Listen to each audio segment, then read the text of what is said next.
आज हम देखेंगे कि एक्जुलरीज वर्ब सिंगुलर है या प्लूरल है और बनता कैसे है। तो सबसे पहले हम एक्जुलरीज वर्ब से भेंट कर लेते हैं, लिख के देख लेते हैं। तो सबसे पहले देखिएगा कि इज, अब इज ले लिए, यह सिंगुलर है या प्लूरल है, इस बात की तहकीकात हम करेंगे कि नेचर मतलब है क्या इसका। इज हो गया, अब आर भी लिख लीजिए, एम भी लिख लीजिए, हैव लिख लीजिए, हैज लिख लीजिए, वाज लिख लीजिए, वर लिख लीजिए। तो अब बचता है हैड लिख लिए, अब है डू और डज। तो इस प्रकार हमने एक्जुलरीज वर्ब को ले लिया है। जरा देखते हैं काउंट करके, 1 2 3 4 5 6 7 8 9 10 और एक और बच रहा है डिड। चलिए, तो ये जितने भी देख रहे हैं यह एक्जुलरीज है। तो प्रायः गलती हम लोग क्या करते हैं कि जब सेंटेंस बनाते हैं तो उस समय जो एक्जुलरीज वर्ब यूज होता है, मान लीजिए जैसे कि subject plus auxiliaries verb plus noun, अक्सर बच्चे लोग इसी में गलती करते हैं, देखते आ रहे हैं। अगर कुछ दे दीजिए उनको बनाने के लिए तो उसमें गलती होती है। तो अब ये गलती जब इसमें पहचान जाएंगे कि सब्जेक्ट यदि सिंगुलर है तो वर्ब भी सिंगुलर होगा। तो एक्जुलरीज वर्ब में चूंकि यह नेचर जो आप देख रहे हैं इनका, इसमें से एस अथवा ईएस नहीं लगता, क्योंकि वह मेन वर्ब में एस अथवा ईएस लगा करके हम लोग सिंगुलर से प्लूरल बनाते हैं। लेकिन एक्जुलरीज वर्ब में एस अथवा ईएस का प्रयोग नहीं किया जाता और ना ही किया जा सकता है इसमें। तो इसमें देखते हैं कि इज, अब एक चीज देखिएगा कि किया तो नहीं जाता एस अथवा ईएस का प्रयोग, मतलब है कि एस अथवा ईएस का प्रयोग जो है इसके साथ नहीं होता है। ठीक है, तो नहीं होता है तो पहचान लेंगे, कुछ तो पहचान होगी कि भाई क्या है। तो कॉमन सेंस इसमें कंसेप्ट निकालिए अपने मन से कि एस या ईएस किसमें एस लगा हुआ है, ये देखते हैं। तो सबसे पहले देखिए यहाँ पर जो है ऊपर में इज लिया हुआ है, इज में एस लगा हुआ है।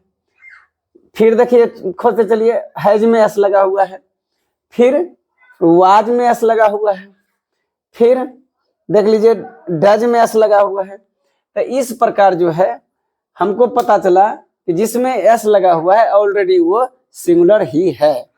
ठीक है, तो सिंगुलर की संख्या देखते हैं 1 2 3 4, यहाँ पर यह कहा जा रहा है।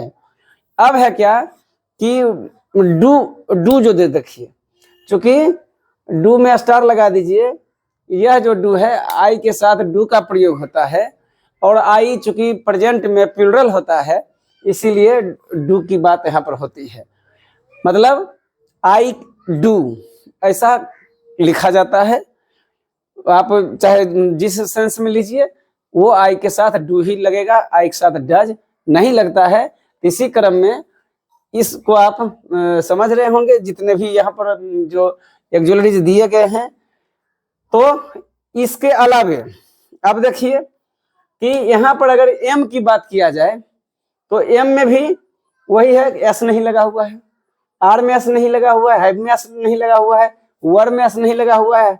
हैड, हैड क्या है, सिंगुलर और प्लूरल दोनों के साथ जाएगा। ये है सिंगुलर और प्लूरल मतलब दोनों के साथ हैड। यहाँ पर अब देखिए चूंकि हैड पास्ट की बात हो रही है तो प्रेजेंट में तो इसका जगह है नहीं, तो पास्ट में यह सिंगुलर और सिंगुलर सब्जेक्ट के भी साथ यूज होता है और प्लूरल सब्जेक्ट के साथ भी यूज होता है, यह ध्यान रखने की आवश्यकता है। अब है डिड, डिड में भी वही बात, चूंकि पास्ट में जब आप जाते हैं तो वहां पर जो है पास्ट इंडेफिनिट में और पास्ट परफेक्ट में, तो वहां पर जो है सिंगुलर और प्लूरल दोनों एक ही समान होता है। और इंडिफिनिट में भी वही बात होती है जब किसी नाउन के साथ किया जाता है। जैसे मान लीजिए सब्जेक्ट प्लस यहाँ पर वाज ले लेते हैं, वर लेते हैं प्लस नाउन। तो इस सेंस में अगर इसका हम निगेटिव बनाते हैं तो वहां पर डिड का प्रयोग किया जाता है ऑक्सिलरीज के तौर पर। यहाँ पर क्या है, वाज या वर उस सेंस में है, अगर सब्जेक्ट सिंगुलर है तो हम वाज के साथ जाएंगे, अगर सब्जेक्ट प्लूरल है तो वर के साथ जाएंगे। यहाँ पर है, इसको आप इज, आर, एम, हैव और हैज प्लस नाउन का प्रयोग, यह जो ऑक्सिलरीज है इस सेंस में आप लीजिए। तो खूब आसान है इसका नेचर पहचानना कि कौन सिंगुलर है और कौन प्लूरल है। क्योंकि इसमें एस अथवा एस आप लगा नहीं सकते, तो इस कदर हम समझ गए कि जिसमें भी अगर मान लीजिए कोई समझ नहीं है तो हम सब में एस देखेंगे कि एस लगा हुआ किस में है, फिर से देख लेते हैं, डज में है, इज में है, हैज में है, वाज में है। इस प्रकार हम समझ गए हैं कि सिंगुलर जो ऑक्सिलरी वर्ब सिंगुलर कौन है, पता चल गया, बाद बाकी सब प्लूरल है।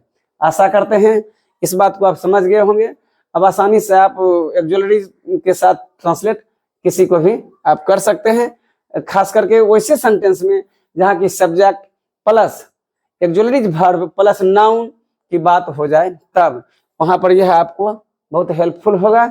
तो आगे हम फिर कुछ बातों के लेके इस संदर्भ में और आगे है उसमें लेके आएंगे। तो आज तक के लिए इतना ही, बहुत बहुत धन्यवाद।